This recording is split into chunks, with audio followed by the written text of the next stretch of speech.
It was past midnight when Adam's old truck rolled into the gas station off Highway 14. The place looked abandoned, only one flickering light above. Pump 3 broke through the thick fog crawling across the lot. His tank was nearly empty, and his phone had died hours ago. He cursed under his breath and stepped out. The sound of gravel crunching under his boots echoing unnaturally loud in the still air. The station sign buzzed weakly, open 24 hours, but there was no sound inside, no radio, no hum of refrigeration, not even a distant car, just that one light flickering, like it was breathing. Adam swiped his card. Error. He tried again. Error. Then suddenly the screen blinked. Authorized. A faint click came from behind him. Someone was standing by the door. He didn't move, didn't speak, just stood there, motionless, hands resting at his sides. "Hey, you open," Adam called out. The man slowly lifted a hand and pointed toward the pumps. "Right, okay, thanks." Adam turned back, attached the nozzle, and waited. The numbers on the display flickered like static before starting to count, but the smell of gasoline was wrong to strong, almost metallic. When he looked again, the pump handle wasn't connected. It was hanging loose, fuel dripping onto the ground, yet the numbers still ran. He spun around. The attendant was gone. Inside, dust floated through the stale air, shelves empty. A single security monitor flickered behind the counter. Different signs, different prices, and in every screen, the same man in the same grey uniform, standing, watching. A sound came from behind the counter. Thump, thump, thump, slow footsteps rising from below. Adam leaned forward, heart hammering. "Hello." The noise stopped. He backed away toward the door, but the reflection in the glass froze him. Behind him, the attendant stood inches away, his face now visible in the reflection, but not in real life. Mouth open, eyes hollow, whispering something that sounded like "stay." Adam bolted for his truck, slamming the door shut and flooring the gas. But as his headlights hit the pumps, his breath caught. Every pump was running, every nozzle dangling, gasoline spilling into the fog. The road out was empty for miles, and one by one, the attendants turned their heads toward him. They say that station doesn't exist anymore, just a cracked sign on a deserted road that still flickers at night. Sometimes, passing drivers swear they see a man in grey waving them down, offering a refill, long after closing hours. So if you ever drive that highway after midnight, and you see a gas station light still burning, keep driving, and whatever you do, don't stop to refuel, because he's still there, waiting, silent. Like and subscribe before he finds you next. The clock on the dashboard blinked 12:43 a.m. when Jacob spotted the neon glow of a lone gas station ahead.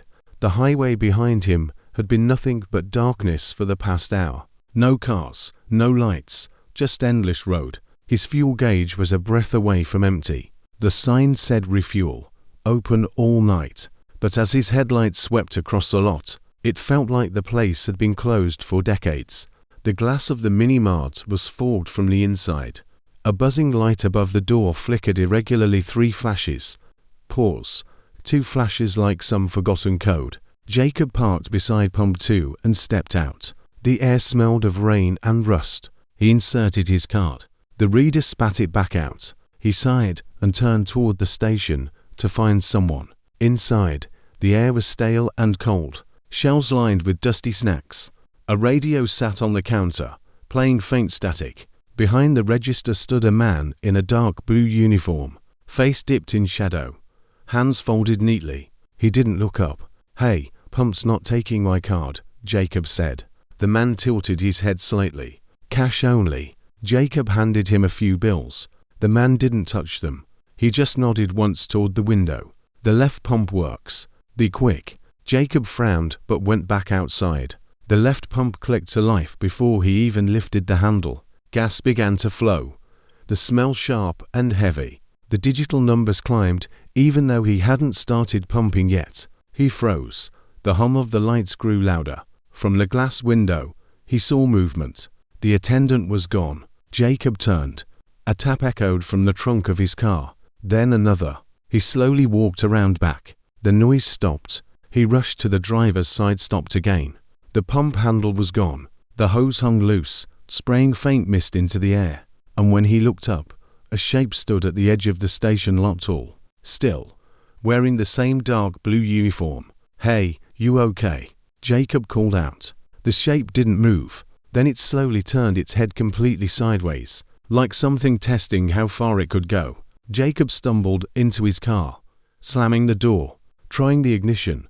Nothing. The engine coughed, but didn't start. From the windshield, he saw the figure now standing at the pump again, holding the nozzle, watching him through the glass. The fuel gauge suddenly began to rise on its own half tank. Full, past full till the needle snapped. The lights inside the car flickered. Static burst from the speakers. Through the radio, a voice whispered, "Refuel complete." Jacob screamed and threw the door open, running into the night. But every direction he turned, there was another pump, another station light, the same sign blinking, "Refuel, open all night." He was surrounded by copies of the same station repeating into the fog. From each doorway, attendants stepped out, identical, faceless, holding nozzles that dripped with black liquid instead of gas. They whispered in unison, "Stay. We need another refill." Jacob ran until the lights vanished behind him.